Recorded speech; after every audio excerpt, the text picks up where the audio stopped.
श्रीमन्नारायण नमः। श्री विष्णु पुराण प्रथम अध्याय। श्री सूत जी बोले, मैत्रेय जी ने नित्य कर्मों से निवृत्त होकर मुनि पराशर को प्रणाम कर एवं उनके चरण छूकर पूछा, हे गुरुदेव, मैंने आप ही से संपूर्ण वेद वेदांग और सकल धर्म शास्त्रों का अध्ययन किया है। हे मुनि श्रेष्ठ, आपकी कृपा मेरे विपक्षी भी मेरे लिए यह नहीं कह सकेंगे कि मैंने संपूर्ण शास्त्रों के अभ्यास में परिश्रम नहीं किया।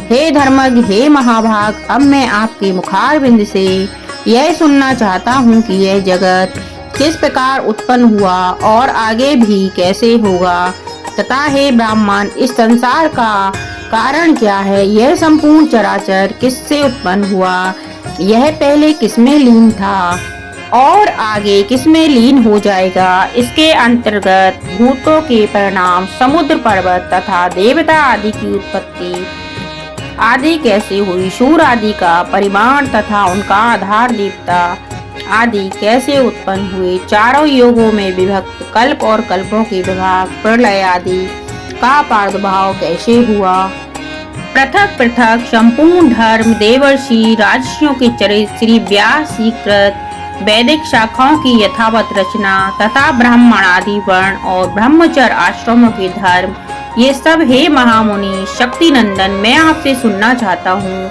हे ब्राह्मण, आप मेरे प्रति अपना चित्त प्रसन्नोन्मुख कीजिए, जिससे हे महामुनि मैं आपकी कृपा से यह बात जान सकूं। श्री पराशर जी बोले, हे धर्मज्ञ मैत्रेय, मेरे पिताजी के पिता श्री वशिष्ठ जी ने जिसका वर्णन किया था उस पूर्व प्रसंग का तुमसे मुझे अच्छा स्मरण कराया, इसलिए तुम धन्यवाद के पात्र हो। हे मैत्रेय, जब मैंने सुना कि पिताजी को विश्वामित्र की प्रेरणा से राक्षस ने खा लिया है तो मुझको बड़ा भारी क्रोध हुआ। तब राक्षसों का ध्वंस करने के लिए मैंने यज्ञ करना आरंभ किया। उस यज्ञ में सैकड़ों राक्षस जलकर भस्म हो गए। इस प्रकार उन राक्षसों को सर्वदा नष्ट होते देख मेरे महाभाग पितामह वशिष्ठ जी मुझसे बोले, हे वत्स, अत्यंत क्रोध करना ठीक नहीं, अब इसे शांत करो। राक्षसों का कुछ भी अपराध नहीं है, तुम्हारे पिता के लिए तो ऐसा ही होना था। क्रोध तो मूर्खों को ही हुआ करता है, विचारवानों को भला कैसे हो सकता है। भला कौन किसको मारता है, पुरुष स्वयं ही अपने किए का फल भोगता है। प्रियवर, यह क्रोध तो मनुष्य के अत्यंत कष्ट से संचित यश और तप का भी प्रबल नाशक है। हे तात, इस लोक और परलोक दोनों को बिगाड़ने वाले इस क्रोध का महर्षिगण सर्वदा त्याग करते हैं, इसलिए तू इसके वशीभूत मत हो। अब इन बेचारे निरपराध राक्षसों को दग्ध करने से कोई लाभ नहीं, अपने इस यज्ञ को समाप्त करो। साधुओं को धन दो, क्षमा ही है। महात्मा दादाजी के इस प्रकार समझाने पर, उनकी बातों को और विचार करने पर मैंने यह यज्ञ समाप्त कर दिया। इससे मुनिश्रेष्ठ भगवान वशिष्ठ जी बहुत प्रसन्न हुए। उसी समय ब्रह्मा जी के पुत्र पुलस्त्य वहां आए। हे मैत्रेय, पितामह वशिष्ठ ने उन्हें आज्ञा दिया। तब वे महर्षि पुलस्त्य के ज्येष्ठ भ्राता महाभाग पुलस्त्य जी आसन ग्रहण करके मुझसे बोले।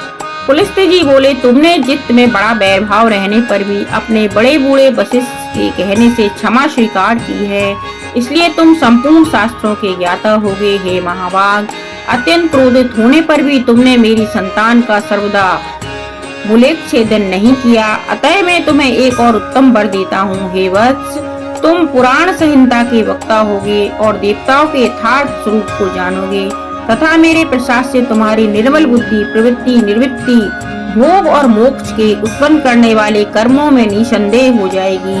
पुलस्त्य जी के इस तरह कहने पर फिर मेरे पितामह भगवान वशिष्ठ बोले, पुलस्त्य जी ने कुछ कहा है वह सभी सत्य होगा। हे मैत्रेय, इस प्रकार पूर्व काल में बुद्धिमान वशिष्ठ जी और पुलस्त्य जी ने जो कुछ कहा था वह सब तुम्हारे प्रश्न से मुझे स्मरण हो आया है। अतः हे मैत्रेय, तुम्हारे पूछने से मैं उस संपूर्ण पुराण संहिता को तुम्हें सुनाता हूँ। तुम उसे भली प्रकार ध्यान देकर सुनो।